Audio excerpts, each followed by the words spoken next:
Bonsoir à toutes et à tous, nous sommes le lundi 4 novembre, il est l'heure de l'info.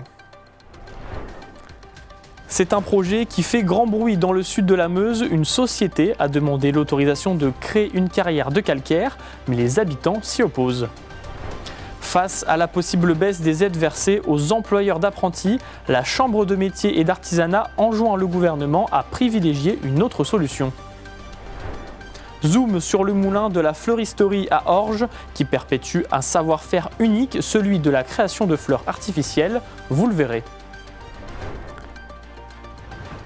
En fin de journal, comme chaque lundi, nous retrouverons Gaël Bossu pour l'Infosport, avec au programme une immersion au cœur du 4e tour de la Coupe de France de l'équipe de football féminine de Marne-Aval.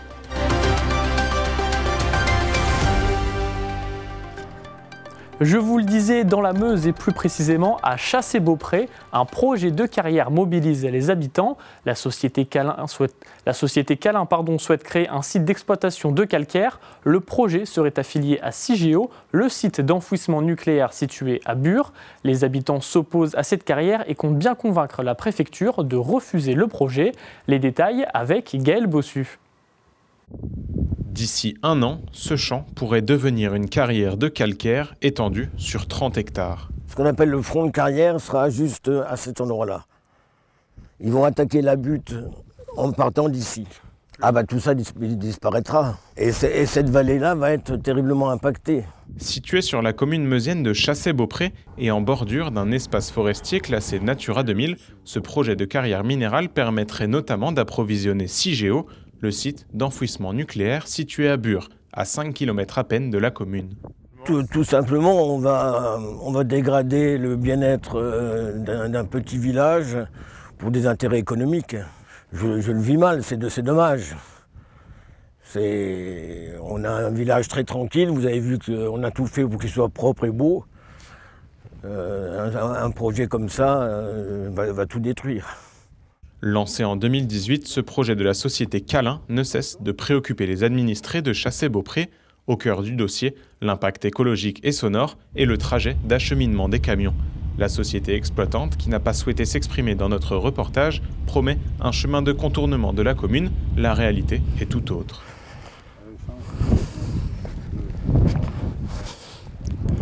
Chemin de 4 mètres, croiser 2 camions sur 4 mètres. Sans racheter du terrain de chaque côté, ça me paraît très, très difficile à réaliser. Il y a le bruit, la poussière, la dégradation du site. Mais l'idée d'avoir tous ces camions qui passent dans le village, parce que ces chemins-là ne sont pas adaptés et ne seront jamais faits, ça bloque complètement, oui. Une enquête publique de la préfecture de la Meuse s'est déroulée en septembre et octobre pour analyser la faisabilité du projet. Côté riverain, c'est un nom clair et net. Une pétition a rassemblé la signature de la quasi-totalité des habitants du village. Il y a toujours les poussières que l'on voit, celles qu'on ne verra pas et qu'on va respirer en permanence. Donc ici, on a un beau petit village tranquille. Ça fait 45 ans que je suis ici. Et je vois que ça prend de l'amplitude, tout ça. Les tracteurs sont de plus en plus gros. On voit de plus en plus de véhicules. Et là, on est en train de nous rajouter le somnum. Je défends mon clocher, mais tous les villages aux alentours où les camions risquent de passer, c'est néfaste aussi pour eux. Les routes ne sont pas faites pour eux non plus. Donc nous, on a impacté, mais les villages aux alentours sont impactés aussi. La communauté de communes des Portes de Meuse a elle aussi affiché son avis défavorable au projet, mais la décision finale n'appartient qu'à la préfecture, qui n'a pas souhaité s'exprimer pour le moment. Le verdict est attendu pour le début d'année 2025. Dans un contexte budgétaire où l'État cherche à faire des économies, le gouvernement envisage une diminution des aides versées aux employeurs d'apprentis. Actuellement de 6 000 €, elle devrait être réduite à hauteur de 4 500 €. La Chambre de métiers et de l'artisanat appelle à prioriser les aides en fonction de leur efficacité. Face à cette possible baisse, Clément Richard, président de la Chambre de métiers et de l'artisanat du Grand Est, a exprimé son inquiétude. Aujourd'hui, on a besoin vraiment de stabilité dans les décisions, qu'on ne remette pas à chaque changement de gouvernement en cause les décisions qui ont été prises sur les gouvernements auparavant. Je veux bien aujourd'hui qu'il faut contribuer à l'effort national. On était parti sur 6 000 euros. Je crois que le président de la République avait dit qu'il n'y toucherait pas aux 6 000 euros jusqu'à la fin de son mandat. Aujourd'hui, on voit que le gouvernement ne tient pas ses promesses. Les apprentis d'aujourd'hui, ce seront nos ouvriers de demain. Les ouvriers de demain seront les repreneurs d'après-demain. Bon nombre d'entreprises seront à reprendre. Moi, je pense qu'aujourd'hui, ce n'est pas forcément une dépense, c'est un investissement pour l'État. Pour pouvoir gérer une entreprise, il faut avoir de la vision. On ne peut pas le gérer comme ça à vue d'œil sur des mois. Il faut qu'on puisse avoir vraiment de la stabilité.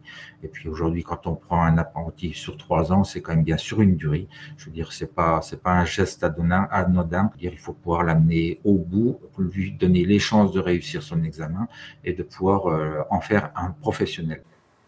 À Orge, en Haute-Marne, le moulin de la fleuristerie perpétue un art unique, la création de fleurs artificielles destinées à la haute couture et au spectacle. Depuis plus d'1 siècle, ce moulin, fonctionnant à l'eau, produit des pétales et pistils fabriqués à la main, suivant des techniques anciennes et minutieuses. Célia Richard et Julien Debruyne sont allés à la découverte de ce savoir-faire. Roses, pivoines, coquelicots, ces fleurs sont toutes fabriquées au moulin de la fleuristerie. Situé à Orge en Haute-Marne, ce lieu est rempli d'histoire. Moulin à farine jusqu'en 1898 et au fourneau pour la fabrication de fer et de fonte jusqu'en 1872, le moulin deviendra au fil du temps le berceau de la fleuristerie française. Cette année, en 2024, on fête les 760 ans des premières traces écrites du moulin, c'est-à-dire des traces qui ont été retrouvées grâce aux archives départementales de la Haute-Marne sur un parchemin qui parle déjà du moulin à l'époque. Lorsqu'en 1898, le moulin à farine s'arrête parce que ces technologies ne sont plus rentables, pendant 5 années, le moulin ne sera pas en activité ici, mais c'est en 1903 que le moulin de la fleuristerie est racheté, le moulin d'Orge est racheté par une entreprise de Paris qui introduit l'industrie de la fleur artificielle ici en Haute-Marne. Près de 90 ans plus tard, le moulin est repris par Emmanuel et Annette afin de perpétrer le savoir-faire de la fabrication de pistils et de fleurs. Une reconversion pour le couple d'artisans. En 1994, nous avons pris la décision de venir s'installer ici au moulin de la fleuristerie à Orge, en Haute-Marne, parce qu'il y avait une opportunité, le moulin était à vendre. Et donc on a décidé que c'était une façon de développer un site. On peut commencer avec un fil de coton, se dire voilà ça va devenir un produit qui va pouvoir décorer quelque chose de très haut de gamme. Peut-être que ça va finir sur un défilé de mode d'une grande maison de luxe. On ne sait pas toujours ce que ça va donner. Le processus de fabrication est un savoir-faire délicat qui demande de la patience et de la minutie. À travers plusieurs étapes, les 2 artisans fabriquent leurs produits. Ici, on est juste devant la machine à guiper qui est la première étape pour la fabrication de fleurs, c'est-à-dire qu'on va fabriquer la tige qui est, nous, la base de la fabrication. Cette tige, c'est du fil de fer recouvert de coton. On découpe ces fils qui vont être coincés dans l'unité de production, c'est-à-dire le bois. Aujourd'hui, même si le moulin a trouvé une seconde vie, les machines utilisées à l'intérieur sont toutes d'origine. La roue à eau est d'ailleurs la source principale d'énergie. Le moulin arbore en 2024 plusieurs labels, entreprise patrimoine vivant pour son savoir-faire unique et purement français, et Esprit Parc National pour sa position au cœur du Parc National des Forêts. Pour faire connaître le métier de fleuriste artisan, Emmanuel et Annette ouvrent le moulin aux visites en juillet et août de chaque année. On est lundi, il est l'heure de l'Infosport.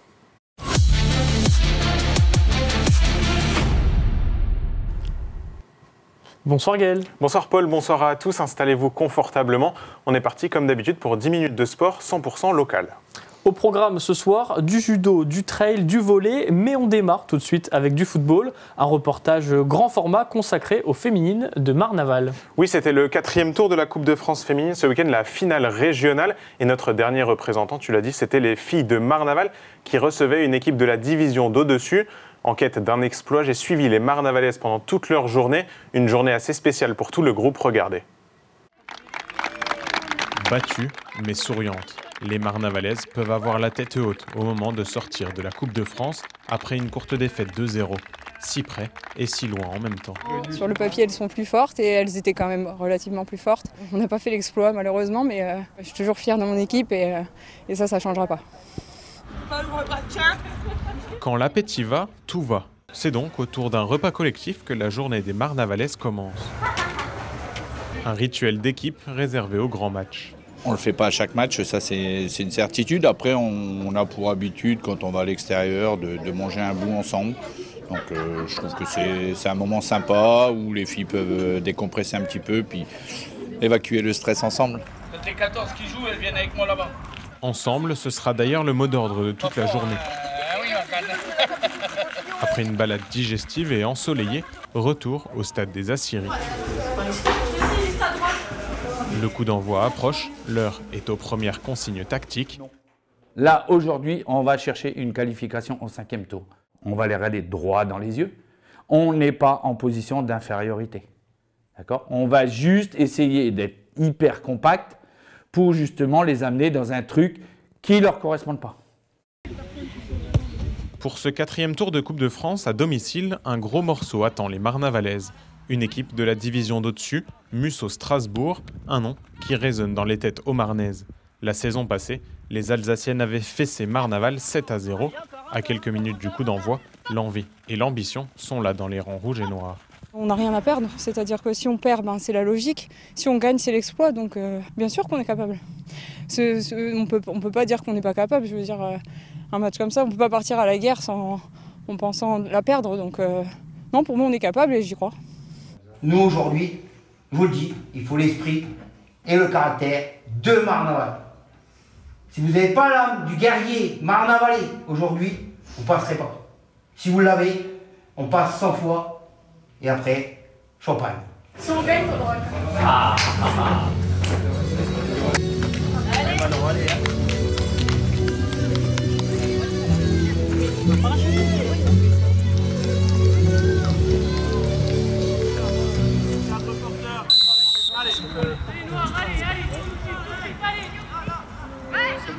Dès le début de match, les joueuses de Christophe Legros tiennent tête aux Alsaciennes.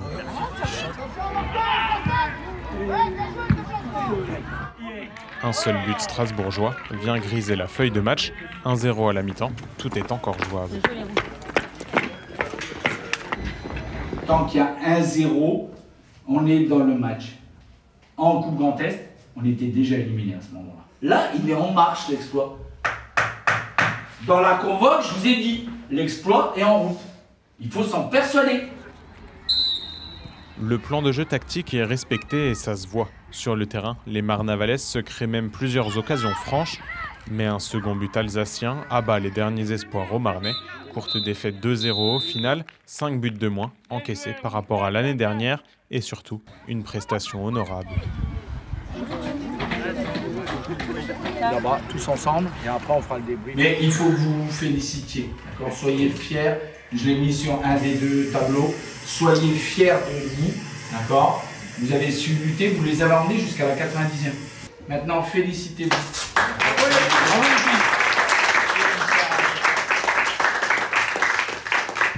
C'est une fierté. C'est une fierté parce qu'effectivement, on nous annonçait vraiment... Alors perdant, oui, on a perdu, on est éliminé de la Coupe de France. Maintenant, il y a une fierté par rapport à tout ce qui a été mis. C'est ce que je viens de dire aux filles dans le vestiaire. Il y a presque que du positif. Après, bien évidemment qu'on aurait espéré faire l'exploit. Malgré la défaite et l'élimination aujourd'hui, la devise du Sporting Marnaval Club n'a jamais été aussi appropriée. Pas de miracle donc pour Marnaval, il ne nous reste plus qu'à compter et tout miser sur Chaumont. Oui, les garçons chaumontais, eux, en sont au 7e tour et au tirage au sort, ils ont hérité d'une équipe de National 2 qui descend même de National la saison passée. Ce seront les Lyonnais du Gaulle FC. Ce sera dans 2 semaines, le samedi 16 novembre et à Chaumont évidemment. On parle de Chaumont, on y reste. Le CVB 52 recevait ce week-end Saint-Nazaire, le champion de France en titre. Oui, rien que ça, mais depuis la saison passée, les deux équipes ont bien changé et les Chaumontais ont globalement dominé tout le match. Petite frayeur néanmoins au 2e set où Saint-Nazaire a même mené de 6 points. Mais les Hauts-Marnais ont réussi calmement à s'en sortir, 26-24, et ils ont ensuite tranquillement conclu. 25-19 au 3e set. sur une énième faute de service de Saint-Nazaire. 3-0, une victoire plutôt rassurante pour les hommes de Silvano Prandier. C'était la 3e cette saison. Au classement, vous allez le voir, Chaumont se replace dans le milieu de tableau. Prochain rendez-vous dès ce samedi, ce sera face aux Franciliens du Plessis-Robinson, avant de démarrer dans 10 jours la grande aventure de la Ligue des Champions. Durant les vacances de la Toussaint, plusieurs championnats étaient à l'arrêt, étaient en pause. Ce soir, Gaël, tu nous proposes de faire un tour d'horizon des différents championnats amateurs. Oui, mine de rien, selon les sports et selon les championnats, on en est déjà au tiers ou au quart de la saison. Et les classements commencent à être un peu représentatifs. On commence notre petit tour en restant dans le volley. La réserve du CVB est toujours dernière avec 0 points empochés malheureusement. C'est en National 3. Mais derrière, les Bragards de Saint-Dizier en pré-national, eux sont bien installés au milieu du classement avec une victoire en 3 matchs. Et une grosse période attend les Bragards d'ici Noël avec beaucoup de matchs importants. Côté handball, les féminines de Bar-le-Duc ont réalisé un début de saison tonitruant, mais où en sont-elles aujourd'hui ? Eh bien, figure-toi que la belle aventure des Barisiennes, ça continue. 4 victoires en 5 matchs de national. Seul petit faux pas, c'était début octobre face à Colmar. Elles qui jouent plutôt le maintien dans cette poule, on leur souhaite de rester aux avant-postes le plus longtemps possible. Et on reste dans le hand avec la division juste en dessous, la pré-nationale, où figurent 2 équipes haut-marnaises. Les filles de Chaumont et les filles de Langres sont respectivement, vous le voyez, 8e et 9e, avec une victoire chacune. Là aussi, l'objectif, c'est le maintien pour 2 très jeunes équipes. Côté masculin, pour les garçons de Chevillon, ils avaient pris quelques longueurs d'avance sur la zone rouge. Oui, avec 2 victoires en 5 matchs, les hommes de Jean-Christophe Renard sont 8e avec 9 points dans leur poule. On rappelle qu'ils sont tout juste montés en pré-national cette saison. Je vous propose d'écouter le coach chevillonnais à propos du début de saison et des matchs qui attendent son équipe. Un début de saison pour nous qui est assez positif, avec un petit peu de regret sur nos premières rencontres. On aurait pu faire mieux sur 2 rencontres, mais aujourd'hui on est 8e, voilà, c'est bien, c'est un bon début de saison, c'est ce qu'on espérait au démarrage quand on a fait notre préparation. Donc on est allé chercher les points qu'on avait besoin pour l'instant et le plus gros reste à venir là. Oui. Jusqu'à la trêve de Noël, ça va être des matchs vraiment importants pour le maintien. Donc surtout le prochain week-end, on va aller se déplacer à Tessy qui est dans le bas du tableau. Donc voilà, c'est des matchs qui vont être vraiment importants pour la suite du championnat. Basket, à présent, la Gauloise de Vitry a longtemps été en tête de National 3, mais c'est plus trop le cas. Oui, non, c'est plus le cas et les joueurs de David Dugimon ont de nouveau fait un faux pas ce week-end. Lourde défaite face à Saverne. Résultat, vous le voyez, les Marnais rétrogradent à la 5e place du classement. Évidemment, pas de quoi s'affoler, la saison est encore longue et l'objectif du club, la montée en National 2, reste évidemment possible. Pour continuer sur la page basket, c'est plus dur pour Saint-Dizier, en dessous en pré-national. Une seule victoire sur les 5 premiers matchs et une 9e place pour le moment. On termine cette revue d'effectifs avec du football. Oui, un coup d'œil rapide quand même à notre poule de Régional 1 où figurent 3 équipes haut-marnaises. Avec 2 matchs de retard, Chaumont est quand même dans le groupe de tête. Vous le voyez, Marnaval est 9e et Claron 11e. Et dans ce championnat, par exemple, déjà un tiers de la saison est joué. Donc la saison est bien avancée pour eux. On quitte les sports collectifs. Pour un sport individuel, tu as quelques images de judo à nous montrer. Oui, c'était les championnats de France ce week-end, les championnats de France première division, donc les meilleurs judokas du pays. C'était du côté de Chalon-sur-Saône. Et parmi tous les combattants, 3 haut-marnaises étaient en lice. D'abord, Mélanie Legout-Clément, que vous voyez à l'image en blanc. Triple championne de France déjà en moins de 48 kilos, elle remettait son titre en jeu. Malheureusement, vous le voyez, tout ne s'est pas passé comme prévu. Dans un jour sans, elle l'a dit, la Marnavalaise, elle est sortie dès les quarts de finale sur décision arbitrale. Elle avait pourtant renoué avec un podium international, on s'en souvient, il y a 3 semaines, mais elle n'est pas parvenue à remporter son combat de repêchage pour la médaille de bronze. Résultat, elle finit 5e. Pour les autres Marnavalaises, Mathilde Priant finit 9e en moins de 63 kilos. Et la plus jeune, Anaïs Viau, dont c'était les tout premiers championnats de France, elle est sortie dès le premier tour, mais c'était une belle expérience pour elle quand même. En parlant de judo, à noter que Marnaval, en alliance avec Juniville, accueillera le dernier tour de la Judo Pro League. Ce sera une confrontation face à Nice, le mardi 19 novembre à 19h. Pour terminer l'émission, Gaël, une triste information au trail. Oui, la 5e édition du trail de la Forgeronne d'Urville-Bienville, si vous vous en souvenez, c'était début septembre. Eh bien, ce sera la dernière édition, malheureusement, de cette course. Les organisateurs l'ont annoncé cette semaine sur leurs réseaux sociaux. Avec le nombre de courses grandissant et la diminution aussi du nombre de bénévoles, ça devient de plus en plus dur d'organiser et de pérenniser de tels événements. Pour rappel, cette année, la 5e édition avait quand même réuni plus de 200 participants. C'est dommage. Merci Gaël pour toutes ces infos sport et on te retrouve dans 2 semaines. Exactement, lundi soir prochain, c'est férié, donc à dans 2 semaines.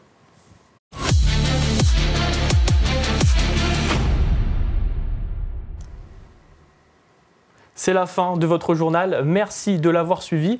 Tout de suite, la météo et l'information continue sur puissancetélévision.fr.